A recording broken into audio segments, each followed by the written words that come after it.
Halo, selamat pagi saudara. Apa kabar Anda di hari ini? Seperti biasa kami akan membuka hari Anda dengan sejumlah laporan menarik dari Sumatera Selatan. Selain berita utama tadi saudara, masih ada informasi lainnya yang akan kami sampaikan untuk Anda.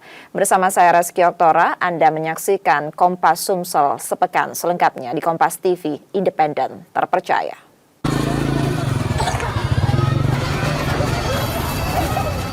Pemerintah pusat mengeluarkan keputusan terbaru terkait program makan bergizi gratis. Anggaran untuk program ini per siswa direvisi dari sebelumnya Rp15.000 per porsi menjadi Rp10.000 per porsi. Keputusan ini mendapat tanggapan positif dari orang tua siswa di Palembang, meski ada penolakan terkait pemangkasan anggaran. Mereka khawatir dengan anggaran Rp10.000, mutu dan kandungan gizi makanan akan berkurang.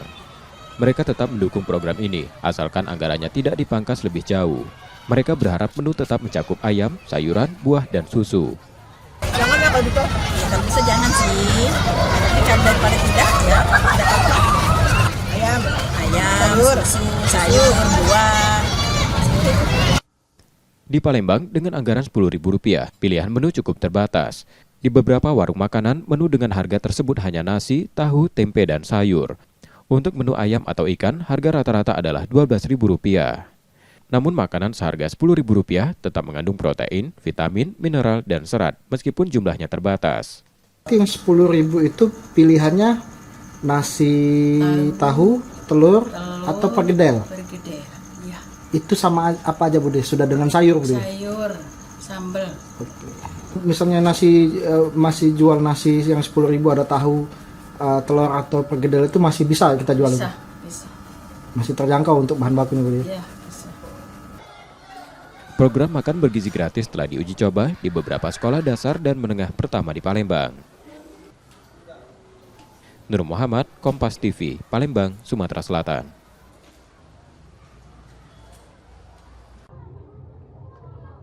Video warga merekam keributan di halaman parkir sebuah hotel di Kecamatan Sukarami, Palembang pada Minggu 1 Desember 2024 dini hari. Dalam rekaman, seorang pria berkaos hitam terlihat berlari membawa senjata tajam dan diduga melukai salah satu pengunjung. Keributan kemudian meluas disertai beberapa letusan senjata api. Para pengunjung yang hendak pulang panik dan terpaksa kembali ke dalam ruangan. Penyebab keributan antar pengunjung ini masih belum diketahui. Akibat kejadian ini, seorang pengunjung Leo mengalami luka tembak dan dilarikan ke rumah sakit. Luka kenapa? Kena tuja apa kena kapak? Tahu juga aku kena tuja, kena kapak, kena tembak. Oh. Pokoknya lalu di Mekok, perut sikot, belakang dua, di tangan tuh kena apa? Kena kapak Jadinya di mana itu kak? Di DA.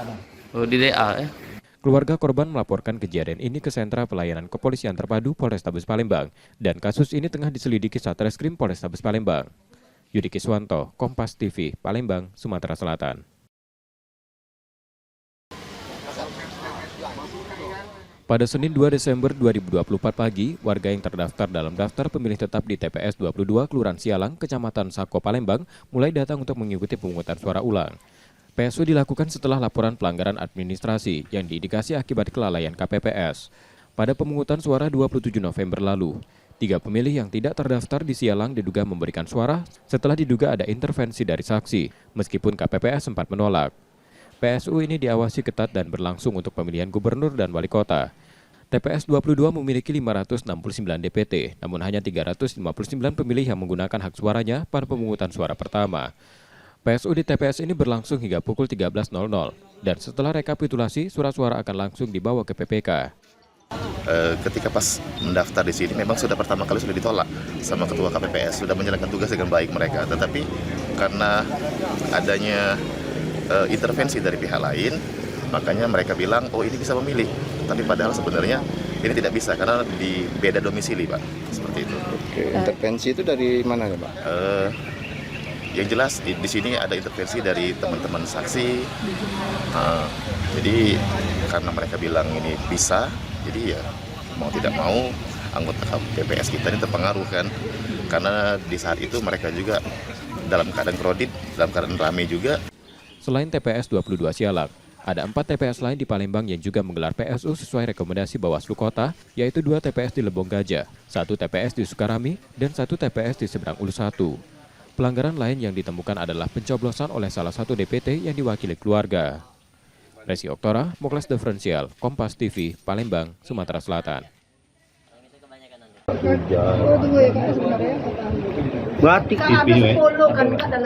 M. Syaiful Hadi, seorang pasien laka lantas yang tengah dirawat di ruang instalasi gawat darurat sebuah rumah sakit di Palembang, ditusuk orang tidak dikenal pada Minggu 1 Desember 2024 dini hari. Keluarga korban pun kemudian melaporkan kejadian tersebut ke Polrestabes Palembang. Menurut keterangan ayah korban, awalnya pada Sabtu malam, korban masuk ke rumah sakit karena kecelakaan lalu lintas dan dirawat di IGD. Saat tengah dirawat, masuk pasien baru yang merupakan korban penembakan di sebuah tempat hiburan malam. Tidak lama datang, rombongan orang tidak dikenal masuk ke ruang IGD dan menusuk korban. Sekelompok orang tidak dikenal itu menuduh korban laka lantas ikut menusuk temannya yang juga tengah dirawat di rumah sakit tersebut. Nah, sudah selesai itu, jadi dokter melayani itu semua. Anak saya sudah selesai kan, nah, tapi anak saya tadi waktu masuk di ruangan itu, ruang pengobatan itu disuruh keluar. Keluarlah di bagian dekat itu kan, ada namanya Pak, dia tak tahu ke dia. Nah, masuk di situ kan aku ngoleng. Nah, aku terteduk Pak, setelah jam 4 itu. Nah, jam 4 itu tahu-tahu Reco, Rami. Itu aku kan terkejut, waktu pas aku terkejut. Tahu-tahu budak itu yang si korban tadi bilang itu mana anak aku. Nah, itu yang mana aku kan. Nah, katanya aku bukan, ini anakku kecelakaan. Tapi kalau dia masih itulah kawan itu langsung yang kawan dia tadi yang langsung pisau. Langsung nusuk. Langsung nusuk. Anak saya lah, emosi minum. Peristiwa tersebut, korban mengalami luka robek di paha. Korban diduga menjadi korban salah sasaran dari serangan kelompok orang tak dikenal. Kini polisi masih melakukan penyelidikan dari peristiwa tersebut. Yudi Kiswanto, Kompas TV, Palembang, Sumatera Selatan.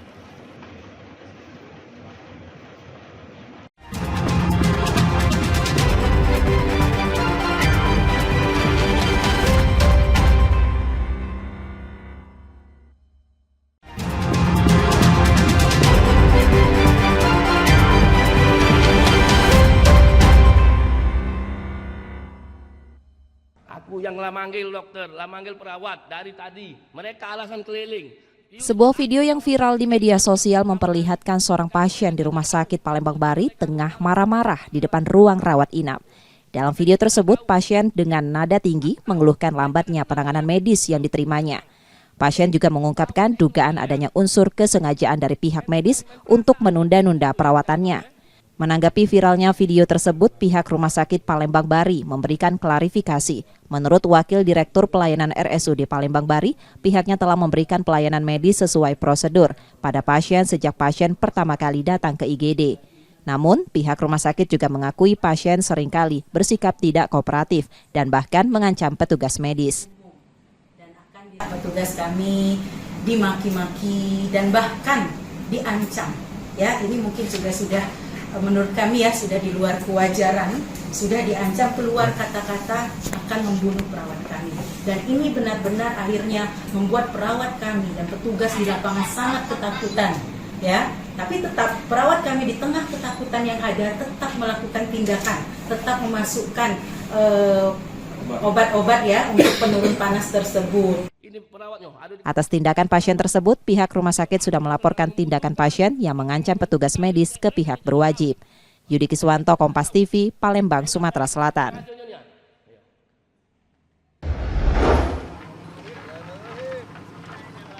Tumpahan cor semen dari Direktur Pengendalian Perubahan Iklim KLHK dan perwakilan Korea Indonesia Forest Cooperation Center, penanda diletakkannya batu pertama pembangunan gedung Forest and Land Fire Management Center di daerah operasi Manggala Agni, Sumatera 17, Ogan Komering Ilir, Sumatera Selatan, Senin 2 Desember 2024.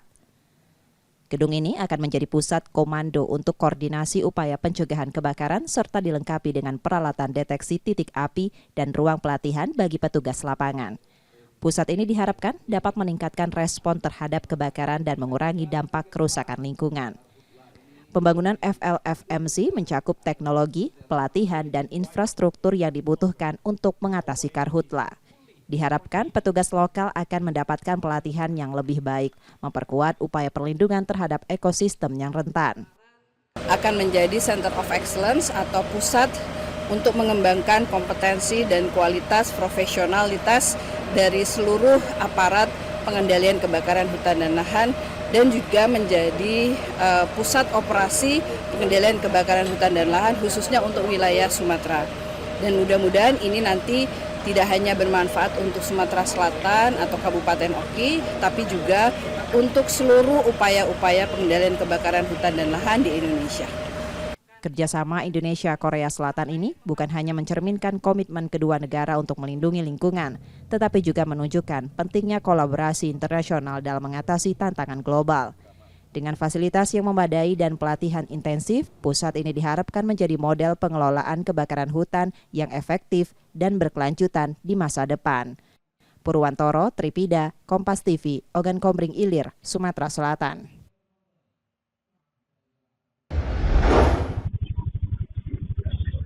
Rekaman CCTV menunjukkan aksi pencurian di sebuah rumah makan di kawasan Sukarami, Palembang pada dini hari. Terlihat satu pelaku mengambil lampu di warung makan, sementara rekannya mengawasi situasi sekitar. Pemilik warung menjelaskan pelaku yang tidak menutupi wajahnya diduga sering berada di kawasan tersebut. Pencurian seperti ini memang sudah beberapa kali terjadi, dan baru-baru ini gas LPG milik warga juga hilang. Temannya cuma pakai baju kotak-kotak, dia tuh yang minta di pinggir jalan, ada orang nunggu ya? Nunggu, jadi pemantau dia. Sebelum-sebelumnya pernah kejadian kehilangan ini, Pak? Sebelum-sebelumnya itu udah pernah sih, lampu juga pernah, tabung gas itu juga pernah, cuman udah agak lama. Warga pun merasa resah dan mengunggah rekaman CCTV pencurian tersebut untuk memberi efek jera. Mereka berencana mengadu ke RT dan akan melaporkan ke polisi. Reski Oktora, Muklas Diferensial, Kompas TV, Palembang, Sumatera Selatan.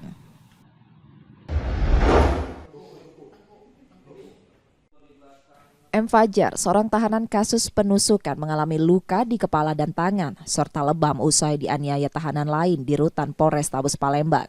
Korban membuat laporan ke Polrestabes Palembang pada Selasa 3 Desember 2024 sore. Korban menerangkan awalnya ia baru selesai dijenguk keluarganya dan akan kembali ke tahanan. Saat masuk ke ruang tahanan, korban dianiaya beberapa orang tahanan lain dengan ditusuk menggunakan gagang sikat gigi dan gagang sendok yang sudah diruncingkan. Penganiayaan diduga karena dendam. Uang berapa nih, Cak? Banyak, ada kurang lebih yang aku tahu namanya mau Tugo. Kena di mana baik kita? Salah nih. Siapa lagi? Iya. Pak, ini ya siang. Jam 1-an. Terus dipisah anggota ya? Yo, dari luar, mesti dari luar. Dipisah. Ada musuh apa kata di dalam sini? Ada. Ya itulah mereka itu. Kapolrestabes Palembang menerangkan peristiwa tersebut terjadi akibat ada perselisihan antara pelaku dan korban sebelumnya. Sebelumnya pernah ada satu permasalahan di luar, sehingga saudara Tata ini dilakukan tindakan hal tersebut akibat peristiwa yang lampau yang pernah dialami oleh kedua orang tersebut, sehingga mengakibatkan saudara Riki kalau tidak salah dilakukan tindakan penahanan oleh anggota Polrestabes karena permasalahan yang lain, yaitu masalah penganiayaan juga. Kini pelaku sudah ditetapkan sebagai tersangka dan antara pelaku dan korban ruang tahanan dipisahkan. Yudi Kiswanto, Kompas TV, Palembang, Sumatera Selatan.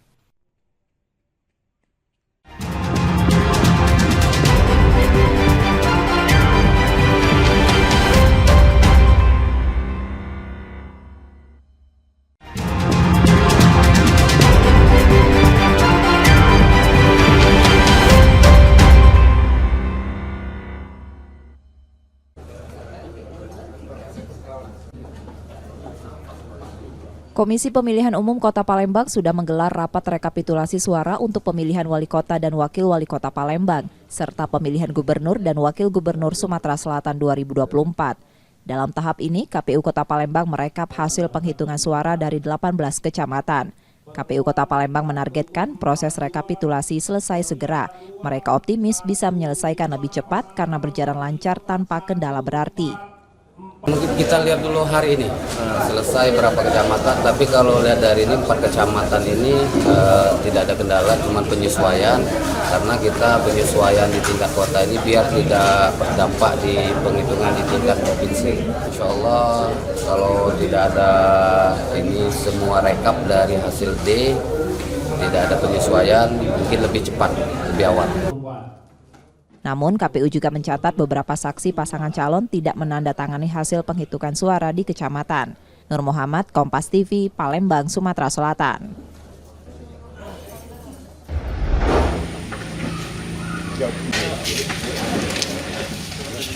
Sebanyak 11 daerah di Sumatera Selatan telah menyelesaikan rekapitulasi suara pemilihan gubernur dan wakil gubernur hingga Selasa 4 Desember 2024. 10 daerah termasuk Prabu Muli, Pali, Muratara, dan Lubuk Linggau telah mengirimkan hasil rekapitulasi ke KPU Sumsel. Sementara itu Kabupaten Lahat masih dalam proses dan 6 daerah lainnya belum selesai.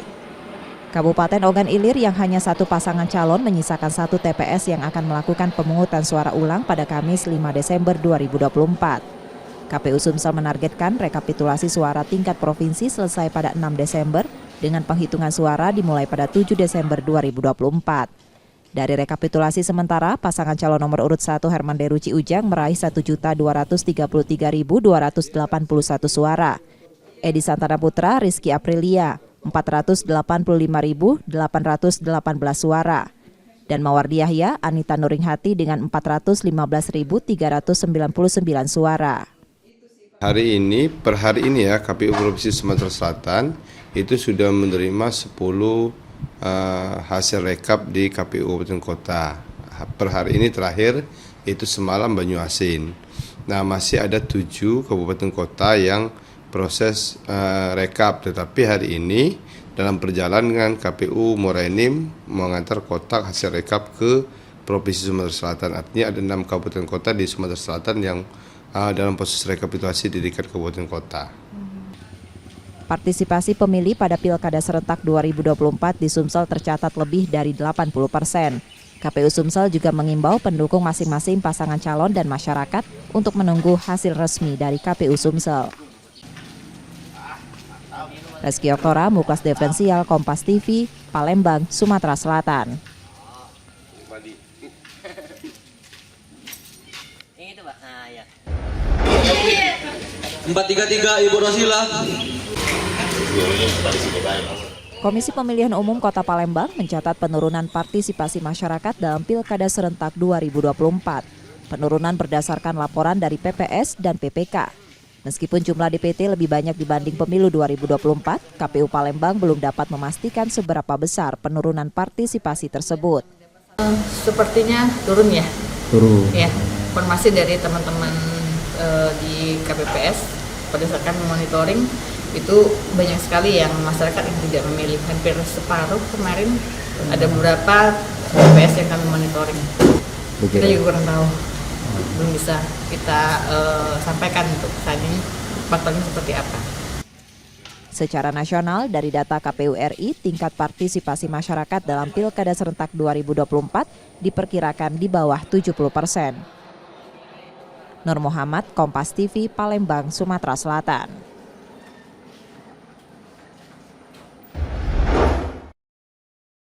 Rekaman CCTV memperlihatkan aksi pencurian 2 sepeda motor di sebuah studio foto di Jalan Inspektur Marzuki, Kelurahan Siring Agung, Kecamatan Ilir Barat 1 Palembang pada dini hari. Dalam rekaman, 2 pelaku membawa sepeda motor keluar pagar, sementara 2 pelaku lainnya menunggu di luar.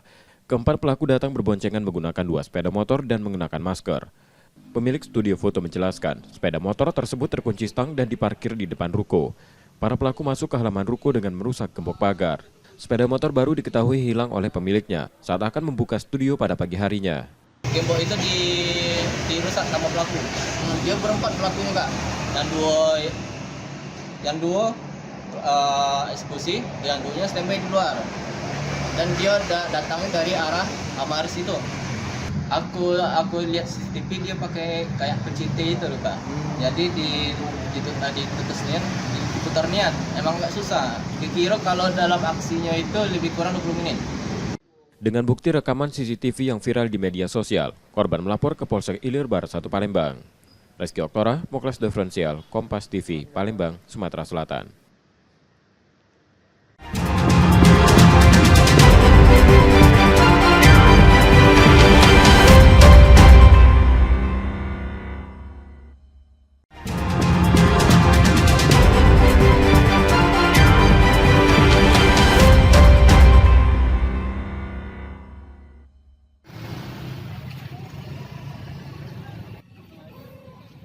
Menjelang Natal dan Tahun Baru, harga beberapa kebutuhan pokok di Kota Palembang mulai naik.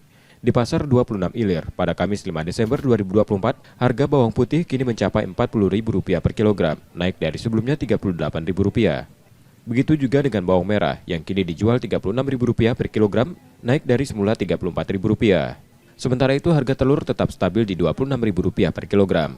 Cabai merah mengalami penurunan harga dari Rp30.000 menjadi Rp14.000 hingga Rp16.000 per kilogram untuk kualitas super.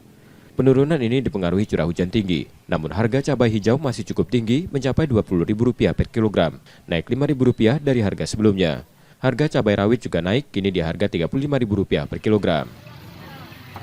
40 sekarang, bawang putih, bawang merah 36, sedang naik sekarang. Yang naik. Dari sebelumnya berapa, Bu? Sebelumnya 28 naik ke 80. Telur biasa adanya, naik dan turun. Kenaikan harga bahan pokok mulai dikeluhkan masyarakat Palembang yang harus mengatur pengeluaran antara kebutuhan dan biaya rutin lainnya. Mereka berharap pemerintah dapat mengatasi lonjakan harga ini. Sekarang bikin pusing untuk ibu-ibu, para ibu-ibu rumah tangga yang mau masak, belum cabai, bumbu di dapur, belum lauk pauk, belum sayur, belum biaya anak sekolah. Jadi ini mempengaruhi nih barang-barang naik di pasar gini. Jadi ibaratnya buat jajan anak dikurangin untuk beli bumbu di pasar. Mudah-mudahan pemerintah bisa mengantisipasi supaya barang di pasar ibu-ibu bisa menjangkau harga nggak begitu mahal. Diprediksi kenaikan harga akan terus terjadi hingga akhir tahun. Muhammad Reza Pahlevi, Kompas TV, Palembang, Sumatera Selatan. Nah ini pedang kau pakai pedang ini. Arif Hidayat, salah satu pelaku penganiayaan terhadap pengunjung di sebuah tempat hiburan malam di Palembang. Beberapa waktu lalu ditangkap unit pidana umum Polrestabes Palembang. Polisi menyita sebilah sajam yang digunakan pelaku untuk melukai korban. Kapolrestabes Palembang mengungkapkan, hasil tes urin menunjukkan pelaku positif mengkonsumsi narkoba dan diduga penganiayaan ini terkait masalah transaksi narkoba. Terhadap pelaku penusukan korban DA tersebut, ternyata yang menjadi salah satu korban laka lantas. Itu pun juga yang bersangkutan sudah kita lakukan pengejaran. Hingga saat ini kami belum bisa menemukan motifnya karena sudah kita gali semua.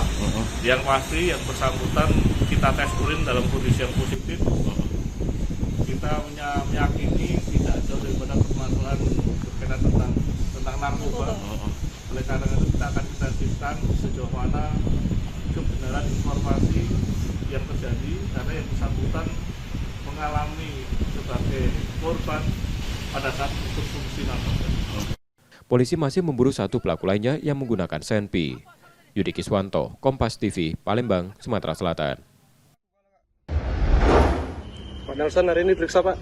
Pada Kamis 5 Desember 2024 siang, penjabat Wali Kota Pagar Alam Nelson Firdaus memenuhi panggilan Inspektorat Provinsi Sumsel untuk diklarifikasi terkait dugaan ketidaknetralan pada Pilkada 2024. Nelson diklarifikasi hampir 2 jam, namun saat dimintai keterangan terkait hal tersebut enggan memberikan keterangan. Inspektur Provinsi Sumsel Kurniawan menjelaskan klarifikasi tersebut terkait keterlibatan ASN, tetapi ia belum bisa memberikan rincian lebih lanjut karena masih menunggu hasil pemeriksaan dalam 3 hari ke depan. Dugaan netralitas ASN. Baik, nanti hasilnya akan kami laporkan kepada Pak Gubernur. Tadi apa saja Pak yang ditanyakan Pak kepada Pak Nelson? Nah itu bukan kewenangan, ada timnya. Oh, ada timnya Pak ya? Ya. Nanti ada, silakan di. Prosesnya berapa lama nih Pak? Dari jam 9 tadi ya. Untuk proses sampai selesainya sampai ada hasil maksudnya Pak? Ya mungkin dalam 3 hari ini. Pak sanksinya? ASN itu apa Pak? Mengumpulkan suara dari ASN? Nanti itu materinya dari tim ya. Sanksinya nanti apa saja Pak jika terbukti? Disimpulkan. Oke. Pemanggilan penjabat Wali Kota Pagar Alam merupakan buntut dari laporan pasangan calon nomor urut 1 Hermandoro dan Ci Ujang pada Sekda Provinsi Sumsel tentang tidak netralnya sebagai PJ Wali Kota Pagar Alam yang menginstruksikan untuk memilih pasangan calon tertentu dalam Pilkada 2024. Rizky Oktora, Muklas Diferensial, Kompas TV, Palembang, Sumatera Selatan. Dulu. Iya, sabar. Terimanya. Ini SOP. Gerakan Masyarakat Kawal Demokrasi Sumatera Selatan menggelar unjuk rasa di depan kantor Bawaslu Sumsel pada Kamis 5 Desember 2024 sore. Unjuk rasa sempat diwarnai ketegangan ketika massa mendesak Bawaslu untuk menandatangani surat tuntutan mereka. Dalam aksinya, BMKD meminta Bawaslu Sumsel untuk melakukan pemeriksaan salah satu paslon Pilkada Sumsel yang diduga melakukan kecurangan. Laporan juga kepada Bawaslu Sumatera Selatan dengan adanya indikasi kecurangan yang dilakukan oleh paslon 01. Itu sudah kami sampaikan semua bukti-bukti, biarkan kami percayakan kepada Bawaslu untuk memprosesnya agar kemudian demokrasi di Sumatera Selatan ini berjalan dengan baik. Masa juga menuntut agar Bawaslu membuka secara transparan proses terkait laporan money politik pasangan calon tersebut.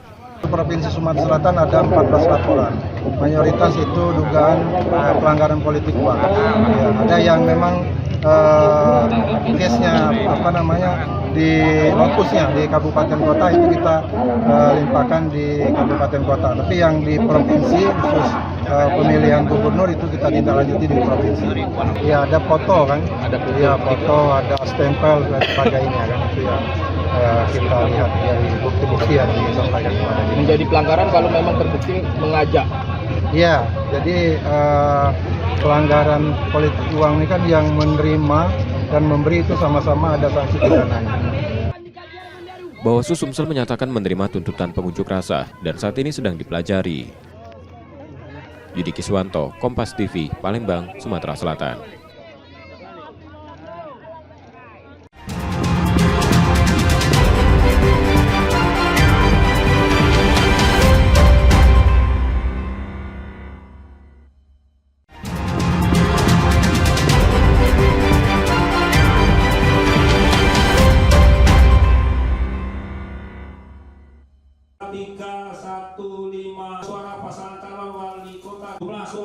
Komisi Pemilihan Umum Kota Palembang akhirnya menyelesaikan rekapitulasi suara Pilkada Palembang dan Pilgub Sumsel 2024 pada Kamis 5 Desember 2024 dini hari. Total suara sah dalam Pilkada Palembang mencapai 758.086 suara, dengan 37.278 suara tidak sah, sehingga total partisipasi pemilih mencapai 795.364 suara atau 64,08% dari daftar pemilih tetap. Pada Pilwagub Palembang, pasangan calon nomor urut 2 Ratu Dewa Prima Salam memperoleh 352.696 suara atau 46,52% dari suara sah. Pasangan nomor urut 1 Fitrianti Nandriani meraih 175.495 suara atau 23,14%. Sementara pasangan nomor urut 3 Yuda Bahar memperoleh 229.895 suara atau 30,32%. KPU Palembang menegaskan setelah rapat pleno dan verifikasi dari Bawaslu serta saksi, hasil Pilwako sudah final. Untuk wali kota mungkin kita sudah melaksanakan rapat pleno terbuka dan sudah disaksikan oleh perwakilan saksi Bawaslu. Bahkan sebelum penandatanganan berita acara ini juga kita sudah melaksanakan penelitian, baik itu dari pihak Bawaslu maupun dari saksi. Dan ketika sudah diteliti, itu tidak ada penyesuaian atau pembenaran lagi baik dari jumlah maupun yang lainnya. Sedangkan untuk Pilgub Sumsel, pasangan nomor urut 1 Herman Deru Ujang meraih 223.044 suara. Pasangan nomor urut 2 Edi Santana Rizky Aprilia memperoleh 338.576 suara. Dan pasangan nomor urut 3 Mawardi Yahya Anita Nuringhati mendapat 178.208 suara. Nur Muhammad, Kompas TV, Palembang, Sumatera Selatan.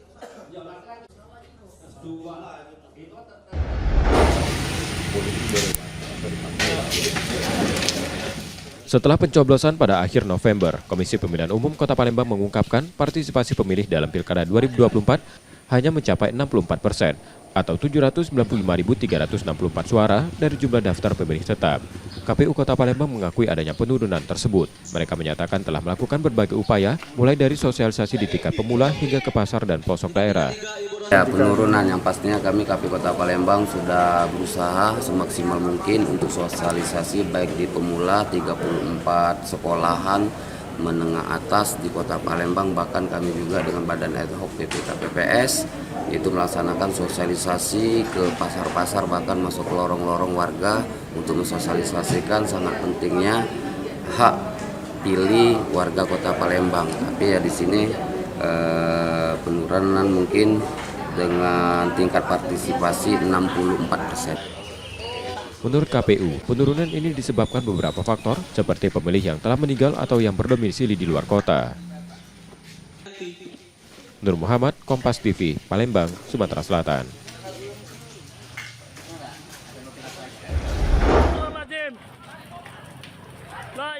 Kebakaran terjadi di sebuah butik di Jalan Sumpah Pemuda, Kelurahan Lorok Pakjo, Kecamatan Ilir Barat 1 Palembang pada Kamis 6 Desember 2024 siang. Insiden ini hampir menghanguskan butik tersebut, membuat karyawan dan pembeli panik. Menurut informasi, api berasal dari warung BBM eceran di depan butik. Diduga salah seorang warga menyalakan rokok saat pedagang tengah memindahkan BBM jenis Pertalite dari jeriken ke botol plastik. Api kemudian menyambar dan menghanguskan warung serta bangunan depan butik. Warga setempat dan penghuni ruko lainnya berlarian keluar. Beberapa warga sempat memadamkan api menggunakan apar sebelum mobil pemadam kebakaran datang dan berhasil memadamkan api dalam waktu sekitar 30 menit. Bensin eceran ini kebenaran yang punya warung lagi isi ulang bensin di dalam botol. Nah, di dalam botol itu ternyata ada seseorang yang hidupin rokok. Nah, hidupin rokok karena mungkin dekat dengan botol langsung nyamber. Sekarang ini lagi diselidiki.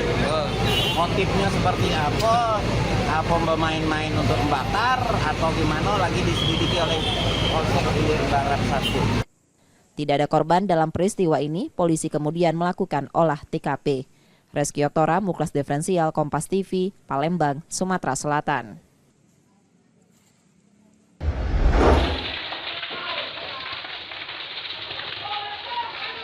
Tiga rumah di Jalan Kiai Haji Azhari, Kelurahan 10 Ulu, Kecamatan Jakabaring, Palembang terbakar pada Jumat 6 Desember 2024 pagi. Warga berusaha memadamkan api dengan peralatan seadanya, namun api cepat membesar karena banyak bahan yang mudah terbakar. Petugas pemadam kebakaran Kota Palembang yang menerima laporan langsung menuju lokasi dengan 5 unit mobil pemadam dan berhasil memadamkan api dalam waktu 1 jam. Tidak ada korban jiwa atau luka dalam peristiwa ini. Penyebabnya itu tadi satu bedeng dari rumah, satu bedeng, namun orangnya bisa dimintai keterangan. Belum tahu Bu penyebabnya gitu Bu. Ada korbannya Bu? Ada korban enggak Bu? Korban. Korban jiwa ya? Masih dulu ini. Iya. Korban dalam keterangan dari keluarganya masih nihil, semoga masih bertahan nihil. Penyebab kebakaran masih dalam penyelidikan pihak kepolisian. Yudi Kiswanto, Kompas TV, Palembang, Sumatera Selatan.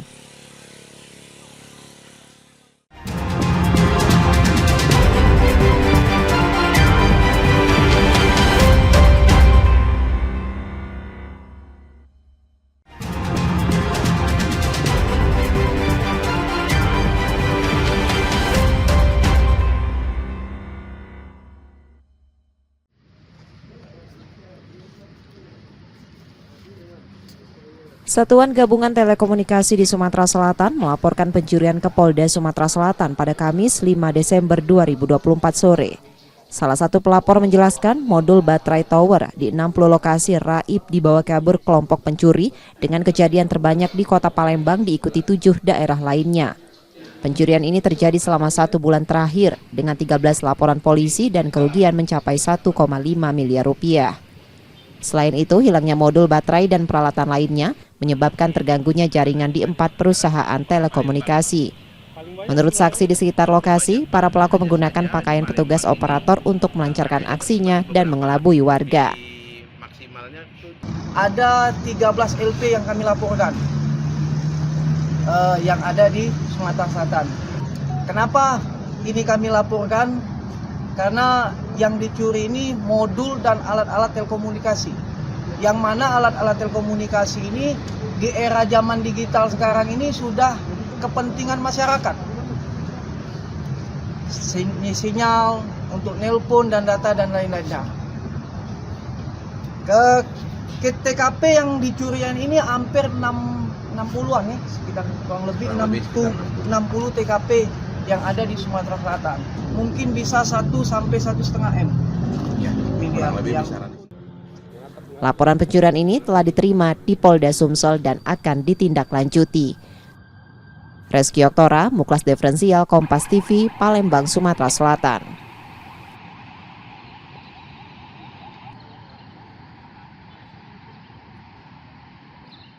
Ini posisi itu lagi ramai. Pencurian sepeda motor yang terekam CCTV terjadi di halaman parkir minimarket Jalan Opi Raya, Kecamatan Jakabaring, Palembang. Dalam rekaman tersebut, dua pelaku berpura-pura menjadi pengunjung sambil mengamati situasi. Setelah merasa aman, salah satu pelaku segera melancarkan aksinya dan berhasil membawa kabur motor korban dengan cepat. Korban baru menyadari motornya hilang saat hendak pulang setelah berbelanja kebutuhan rumah tangga. Sama motor saya di depan. Aku mana itu? Aman jawabnya. Sudah. Saya belanja lagi berapa detik, ambil sebentar, ulang lagi, tengok ada motor, tanya lagi. Nah, ayo 3 kali lah naruh ke di meja, nah di ACC, nah di pembayaran. Ada yang mekik di luar, ada hilang lagi keluar kalau. Siapa yang mekik motor itu hilang, Bu? Ada uang aja di luar. Oh, warga situ jinggo. Ia telah melapor ke Polrestabes Palembang dan kini kasusnya tengah diselidiki Satreskrim Polrestabes Palembang. Yudi Kiswanto, Kompas TV, Palembang, Sumatera Selatan.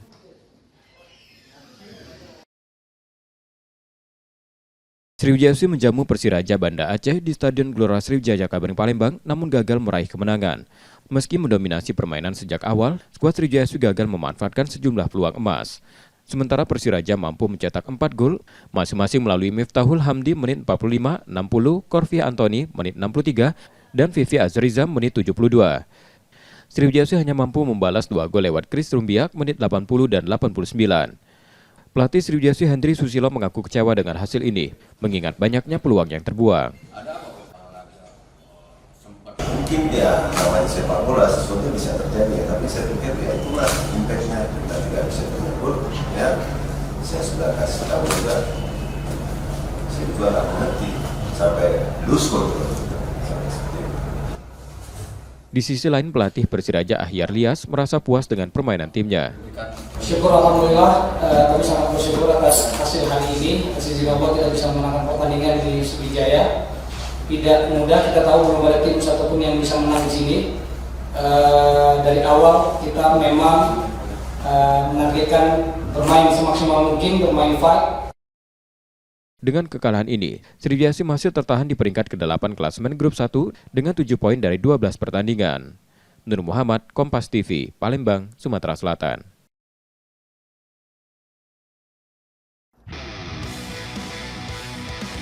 Kabar kurang sedap menerpa Timnas Indonesia yang bersiap mengarungi Piala AFF 2024 di awal bulan Desember. Dengan materi pemain yang mayoritas mengandalkan pemain Timnas U22, pemain abroad, yakni Ivar Jenner dan Justin Hubner yang digadang-gadang jadi backbone tim Garuda Muda gagal bergabung ke Timnas Piala AFF. Manajer Timnas yang juga kepala badan Timnas, Sumarji bilang, klub tidak melepas Ivar dan Hubner untuk membela Timnas di Piala AFF. Beberapa pemain yang abroad memang sudah menyampaikan kemungkinan tidak bisa datang, seperti Justin, mungkin juga sampai dengan hari ini belum ada kabar, kemungkinan juga tidak bisa bergabung. Lantas ada beberapa pemain yang seperti Ivar juga belum ada kabar sampai dengan hari ini. Pengamat sepak bola, Wesley Hutagalung menilai, kondisi Timnas U22 di Piala AFF 2024 adalah ujian bagi pelatih Timnas Sinteyong. Wesley juga bilang kondisi liga yang masih bergulir hingga turnamen AFF yang memang bukan agenda FIFA disinyalir jadi penyebab pemain abroad tidak dilepas klub. Ini sebenarnya ujian bagi STY karena saya melihat PSSI masih malu-malu untuk mengatakan mereka mau juara AFF atau tidak. Dengan menurunkan pemain muda, sebenarnya kan tetangga-tetangga kita udah bisik-bisik nih bahwa Indonesia kok nggak serius lihat AFF yang memang bukan termasuk kalender FIFA. Tapi dengan kita konsentrasi menuju Piala Dunia di kualifikasi 3, wajar kalau kemudian kita melihat melompat ke sana dan menurunkan pemain muda karena kompetisi di dalam negeri masih berlangsung. Di Piala AFF 2024, Timnas Indonesia berada di grup B bersama tim kuat Vietnam, Myanmar, Laos, dan Filipina. Indonesia akan memulai laga pada 9 Desember dengan tandang ke Myanmar. Tim Liputan, Kompas TV.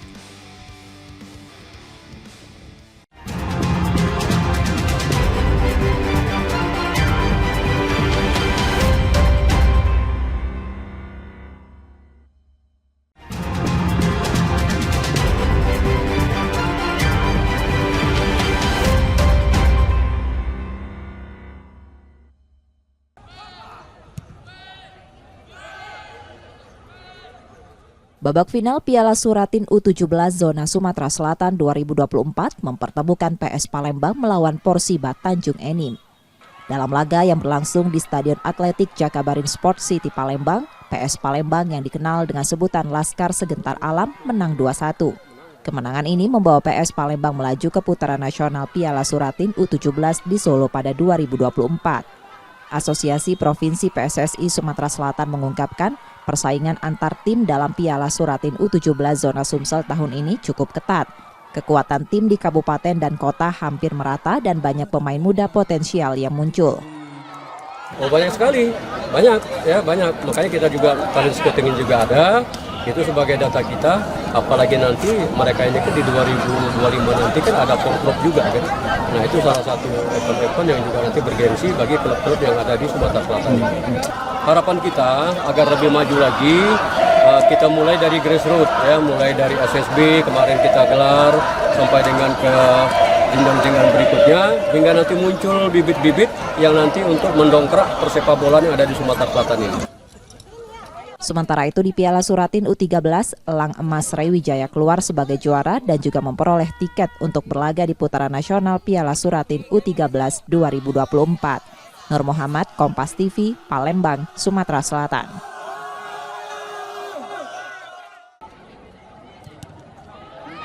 Kompas TV.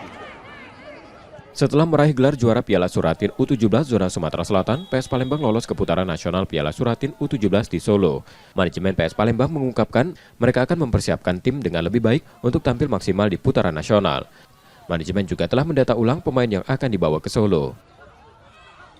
Kebetulan dari coach ya, dari manajemen juga dari kemarin beberapa hari sudah diinventarisir ya, mana-mana pemain yang berkualitas akan kita panggil dan kita ikut sertakan dengan PS Palembang. Semuanya sudah terinventarisir semua. Kalau target pokoknya memberikan yang terbaik lah.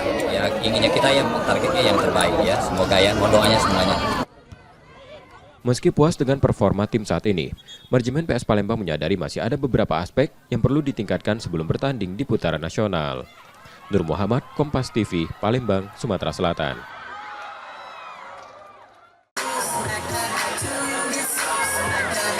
Kejuaraan nasional para climbing digelar di sirkuit Panjat Tebing Menahan Solo, Jawa Tengah, Sabtu dan Minggu. Ada 70 atlet dari 9 provinsi yang mengikuti kejuaraan ini. Mereka beradu di 3 nomor, yaitu lead amputasi, polio, dan netra. Bukan jalur yang mudah, terutama untuk penyandang tunadaksa, karena jalur cukup sulit dan menguras tenaga. Selama ini para climbing memang belum memiliki kompetisi yang resmi. Beberapa kali sirkuit Panjat digelar hanya bertaraf eksebisi saja. Kejurnas ini merupakan yang pertama kali digelar dan bertujuan untuk mencari bibit atlet bagi kejuaraan dunia seperti Paralimpiade. Banyak peserta yang datang dengan persiapan mepet. Bahkan ada juga atlet disabilitas dari cabur lain seperti Slamet Kardiman. Ia merupakan atlet para balap sepeda yang ikut turun di Peparnas mewakili Jawa Tengah. Namun karena usia di para balap sepeda terbatas, Slamet pun mencoba peruntungan di para climbing. Untuk kedepannya tentunya akan lebih terstruktur lagi, terutama untuk waktu pelaksanaan. Kita kemarin dapat informasi sekitar 6 bulan kalau nggak salah. Cuman pada saat itu saya masih belum yakin apakah ini ada komunitas yang bisa membantu kita untuk melatih atau enggak itu kan. Akhirnya terlaksana juga di sini untuk yang pertama kalinya di sini. Ada satu harapan dari para atlet terkait masa depan cabang olahraga ini. Mereka ingin Komite Nasional Paralimpik Indonesia memasukkan cabur ini sebagai salah satu binaan. Mereka siap berlatih keras untuk mengharumkan nama bangsa. Kejuaraan nasional kali ini digelar mandiri tanpa ada pendanaan dari pemerintah ataupun NPC Indonesia. Widin Nugroho, Kompas TV, Solo, Jawa Tengah.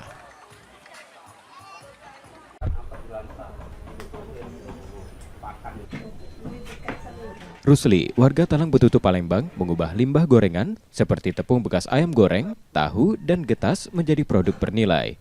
Sejak 2023, ia mengolah limbah ini untuk menjadi bubur yang kemudian disaring untuk menghasilkan ampas dan minyak jelantah. Ampas dijual sebagai pakan ternak seharga Rp4.000 per kilogram. Sementara minyak jelantah dijual sebagai bahan baku biosolar dengan harga Rp10.000 per liter. Kita lihat dari limbah di tempat-tempat sampah yang itu merusak alam. merusak alam itu sungai tercemar oleh bekas limbah minyak. Dari situ kita kepikiran daripada tidak terpakai merusak alam, itulah kita punya inisiatif kita ambil supaya bisa bermanfaat untuk lingkungan kita dan juga untuk pakan ternak. Usahanya yang dijalankan dengan nama UMKM Pasta 30 berhasil meraih omset puluhan juta rupiah per bulan. Selain itu, Rusli juga memberdayakan warga sekitar dan orang dengan gangguan jiwa sebagai karyawan, dengan 4 diantaranya berasal dari warga sekitar. Purwantoro, Kompas TV, Palembang, Sumatera Selatan. Informasi tadi saudara menjadi akhir dari Kompas Sumsel sepekan hari ini. Tetap saksikan konten lokal di Kompas TV setiap hari mulai pukul 4.30 hingga 7 pagi. Kembali kami mengingatkan bagi Anda yang ingin berbagi informasi atau kritik dan saran dapat mengakses Twitter, Facebook, atau Instagram kami di @KompasTV_Palembang. Akhirnya saya Reski Oktara pamit, terima kasih dan tetaplah menyaksikan Kompas TV independen terpercaya. Sampai jumpa.